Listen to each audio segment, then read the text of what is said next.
दिल्ली के जंतर मंतर से शुरू हुआ था, अब यहाँ चल रहा है। इसके बाद जो है अगला कदम क्या बताया, अगला क्या प्लान है? अगला कदम अभी तो ये एहतजाज होते रहेंगे।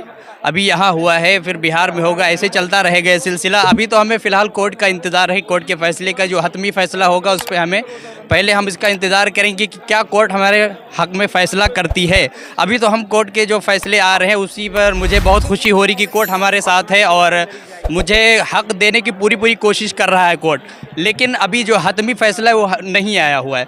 हमें इंतज़ार है जब फ़ैसला आ जाएगा उसके बाद जो हमारे अकाबरीन कदम उठाएंगे, जो बताएंगे उसी के मुताबिक हम चलेंगे। किसी भी तरह का कोई जो है हम अपने दीन के साथ सौदा नहीं कर सकते। ये जो ज़मीन है ये अल्लाह की ज़मीन है और हम अल्लाह के बंदे हैं। हमारी पूरी ज़िम्मेदारी बनती है कि हम इसकी हिफाजत करें, और अगर हम इसकी हिफाजत नहीं करेंगे कि कल क़यामत के दिन हमसे सवाल किया जाएगा इस बारे में कि तुमने हमारी ज़मीन को क्यों नहीं बचाया, क्यों नहीं उसकी हिफाजत की। वो असल में अभी जो कुछ जो है फ़िरका परस्त है वो मुसलमानों को अभी जानते नहीं हैं। मुसलमानों की तारीख़ पढ़िए, तुमको खुद पता चल जाएगा। औरंगज़ेब अलैहिर्रहमा के जब इंतकाल हुआ तो मुसलमानों से ज़्यादा हिंदू रो रहे थे। अब यहाँ पर जो है अब क्या उम्मीद है, जो कोर्ट पे अभी मामला है उसके बाद रोडों पर भी मुसलमान है, तो क्या कोर्ट से उम्मीद लगा कर बैठे, कोर्ट मतलब सही फैसला करे? कोर्ट से हमें पूरी उम्मीद है और फ़िरका परस्तों से कोई उम्मीद नहीं, क्योंकि ये कब कोई चाल चलते हैं मुझे इस बारे में कोई पता नहीं है। लेकिन ये हमेशा याद रखें कि मुसलमान जो है पीछे हटने वाला नहीं है। मुसलमान किसी भी मामले में पीछे हटने वाला नहीं, और ख़ासकर दीन के मामले में बिल्कुल पीछे। 22 लोगों ने जो कि हमारे राज्यसभा और लोकसभा के जो हमारे सेकुलर लोग थे, वो 222 की वजह से ये इतनी बड़ी कौम जो कि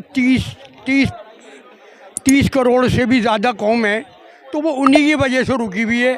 जैसे कि अल्लाह आपका भला करे, ये संजीव खन्ना जैसे लोगों ने इस कौम को रोका हुआ है। और हम जानते हैं कि मोदी के साथ सारे हिंदुस्तान के लोग नहीं हैं, सिर्फ 31% लोग जो मोदी के साथ हैं वो हमारे ख़िलाफ़ हैं। तो मैं तो ये कहना चाहता हूँ वो 31% लोग हमसे ये फैसला कर लें कि भाई उनका है वो हमसे ले लें, हमारा है वो हमें दे दें, और हम क्या कर सकते हैं। बाकी ये हिंदुस्तान हमारा था, हमारा है, हमारा रहेगा। मोदी जी हैं कौन? वो मोदी जी हैं कौन? मोदी जी सिर्फ मुस्लिमों के लिए एक मिनट क्या? मोदी जी भारत के प्रधानमंत्री हैं, उन्होंने कानून बनाया, वक्फ कानून, आप उसका विरोध क्यों कर रहे हैं? इससे पहले कानून आया था, किसानों के खिलाफ आया था कानून, किसान भी रोड पे उतरे थे। अगर देश से इतनी ही मोहब्बत है देश के माननीय यशस्वी प्रधानमंत्री जी को, आखिर ऐसे कानून क्यों लाए जा रहे हैं? उसमें कई किसान पूरी तरीके से ये कहें मतलब दुनिया को अलविदा कहे गए। वो इसी तरीके से ऐसे कानून और लाए जा रहे हैं। आखिर इसकी जिम्मेदारी क्या? हम तो यूँ कहते हैं कि अपने कुछ उनके दोस्त हैं, उन दोस्त को प्रोटेक्शन करने के लिए कानून लाया जा रहा है। कुछ गवर्नमेंट के पास प्रॉपर्टी है जो कि हरियाणा में भी है, जो कि उत्तर प्रदेश में भी है और जो कि दिल्ली में भी है, वो उसको पूरी तरीके से हथियाना चाहते हैं। कथित प्लानिंग के तहत वो पूरी तरीके से उसको काबिज होना चाहते हैं। लेकिन देश का ये हर वर्ग, अभी अंदर तालकटोरा स्टेडियम के अंदर प्रोग्राम चल रहा है, उसमें सिर्फ मुस्लिम समुदाय के लोग नहीं थे, उसमें सिख समुदाय के भी लोग थे, उसमें क्रिश्चियन भाई भी थे, उसमें हमारे हिंदू समाज के भी लोग थे। वो ये कानून देश के खिलाफ है, ये कानून संविधान के खिलाफ है। Article 29, article 28, article 16, freedom of speech, freedom of religion, ये कौन देता है?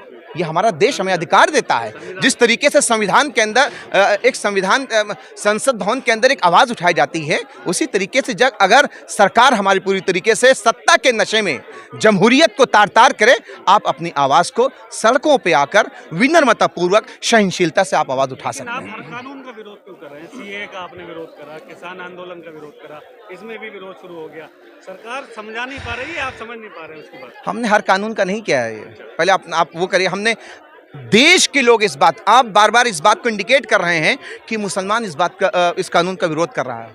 कतान मुसलमान नहीं कर रहा है। आप ये देखिए, जीती जागती मिसाल अभी आपके सामने हुई होगी। जिस तरीके से वक्फ कानून के खिलाफ जो बिल हुए उसमें 232 वोट पड़ी, जिसमें मुसलमान तो सिर्फ 24 है, और उसके अलावा कौन है? देश के वो लोग हैं, ओबीसी समाज से आते हैं, एससी समाज से आते हैं, एसटी समाज से आते हैं, कुछ हमारे सिख समुदाय के भाई हैं। नहीं, प्रधान ये कोई तानाशाही का देश नहीं है, ये हमारा डेमोक्रेसी है, लोकतंत्र है, जमहूरियत है।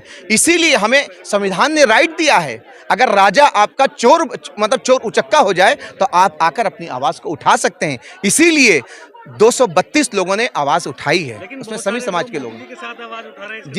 जी पूरा समाज के लोग कानून के समर्थन में आवाज उठा रहे हैं। हाँ, मोदी जी के पास खड़े हो। तो उस वक्त भी मीर जाफर हुआ करते थे, उस वक्त भी टेबल के नीचे से दरखास्तें पहुंचती थी अच्छा, रसगुल्ला खाने के लिए। अच्छा। उन्हीं में से कुछ लोग होंगे। पूरा समाज के लोग। नहीं, मैं उनको नहीं कह रहा हूँ, मैं हर वो जो देश के खिलाफ है, संविधान के खिलाफ है, अगर देश के प्रधानमंत्री भी अगर इसके खिलाफ है, हम उनको भी उस फेरिस्त में रखते हैं। अच्छा। पूरी तरीके से। मीर जाफर कह रहे हैं प्रधानमंत्री। नहीं, संविधान कह रहा, मैं नहीं कह रहा हूँ। अच्छा।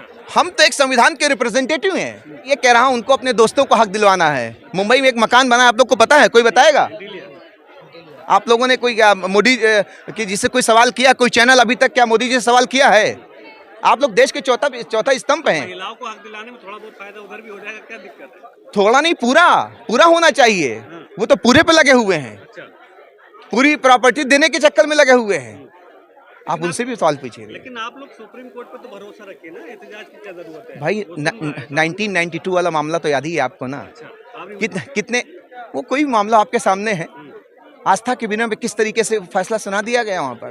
कितने 100 पेज में वो बनाया गया, मस्जिद यहाँ थी और जो वहाँ पे मुजस्समे रखे गए वो बाहर से लाकर रखे गए, वो ताला खुलवाया गया, तो एक आस्था पे ठेस पहुंचाई गई है। मुस्लिम की आस्था का मामला ना, जैसे अभी अंदर तकरीरें हो रही है।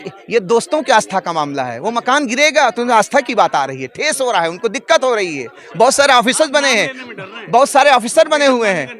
नहीं, मैं पूरी तरीके से आवाज उठा रहा हूँ। 15 साल से मुकदमा चल रहा है भाई वहाँ पर, 15 साल से चल रहा है और बहुत ही प्यार से चल रहा है। कोई वहाँ पे AK-47 लेके नहीं गया वहाँ पर। जैसे जिस तरीके से मुर्शिदाबाद में उन्हीं के लोग आकर दाढ़ी टोपी लगाकर हमारे समाज को बदनाम करने के लिए किया गया। भाई हम ये पट्टी पहने हुए हैं, हमारे हाथ में डंडा भी नहीं है। संविधान ने हमें राइट दिया है। मैं अपनी जुबान को बोल रहा हूँ, freedom of speech, freedom of religion. कल आपकी भी आवाज़ बंद कर दी जाएगी। नहीं जाहिर, मुझे पूरा यकीन है हमें लॉ एंड ऑर्डर हाथ में नहीं लेना है। ये संविधान ने कहा है हमको, बिल्कुल नहीं लेना है हमको। आपके साथ मिलकर हमें देश की लड़नी है।